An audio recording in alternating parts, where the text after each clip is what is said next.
এখন ভোট হইলো দুইটা, একটা হইলো দানের শীষের ভোট আর একটা হইলো হা ভোট। আমরা ভোট হা মধ্যে দেবো, না হার মধ্যে দিতাম না। ইনশাআল্লাহ কিলে হার মধ্যে দেবো, হার মধ্যে দেবো এই কারণে যে বাংলাদেশের শাসন ব্যবস্থা কিছুটা পরিবর্তন দরকার। হা ভোট দিলে এই যে আমরা যে 300 জন এমপি নির্বাচিত হবো ইনশাআল্লাহ আল্লাহর হুকুম। যুক্তরাষ্ট্রের এক নম্বর জিম চেইন গোল্ড জিম এখন আবারও বাংলাদেশে বসুন্ধরা আবাসিক এলাকা ও বসুন্ধরা সিটি শপিং মলে। এরপরে এগুলা যে বিলটা পাশ হবে উপর কক্ষে যাই, সেখানে ভালো মন্দ বিচার বিশ্লেষণ করি, জনস্বার্থে নাগরিক উন্নয়নে দেশের জন্য, দেশের প্রয়োজনে, দেশের জন্য সৈশুদ্ধ হই, বিলটা ভালো করে পাশ হবে ইনশাআল্লাহ।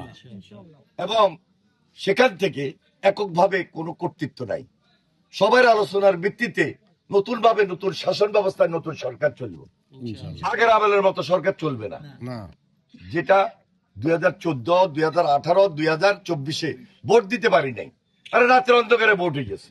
জি তাহলে একজন যদি ভালো নির্বাচিত প্রতিনিধি থাকতো, আজকে এই অভাব অনটন এবং রাস্তাঘাট উন্নয়ন থেকে আপনারা যে বঞ্চিত সেটা হইতেন না। মিনিমাম নাগরিক সুবিধাও পাইতেন, এই পৌরসভায় মান সম্মান ইজ্জতেও চলতে পারতেন। এই জন্য ভালো একটা সরকার দরকার। খালেদা জিয়া নাই, অনেক দোয়া করছেন। জিয়া রহমান নাই, স্বাধীনতার ঘোষণা করছেন। এই যে বয়স্ক যারা, তারা জিয়া রহমানকে দেখছে, মা বোন যারা মুরব্বী তারা জিয়া রহমানকে দেখছে। গ্রামে গঞ্জে জিয়া রহমান কত জনবান্ধব, গণবান্ধব ছিল, সাধারণ মানুষের সঙ্গে গণমানুষের নেতা ছিল। খালেদা জিয়াও তাই। এই দুজন নাই, ওনাদের ছেলে জনাব তারেক রহমান আছেন, নির্যাতিত নির্বাসিত জীবন শেষে দেশে আইছেন। দেশে আই শুধু আল্লাহ সাহায্য চেয়েছেন, মার জন্য দোয়া চেয়েছেন, শান্তি কামনা করেছেন এবং হযরত মুহাম্মদ সাল্লাল্লাহু আলাইহি ওয়াসাল্লামের ন্যায় পরায়ণতার আলোকে কিভাবে দেশ সেবা করবেন সেই জন্য আপনাদের দোয়া কামনা করেছেন।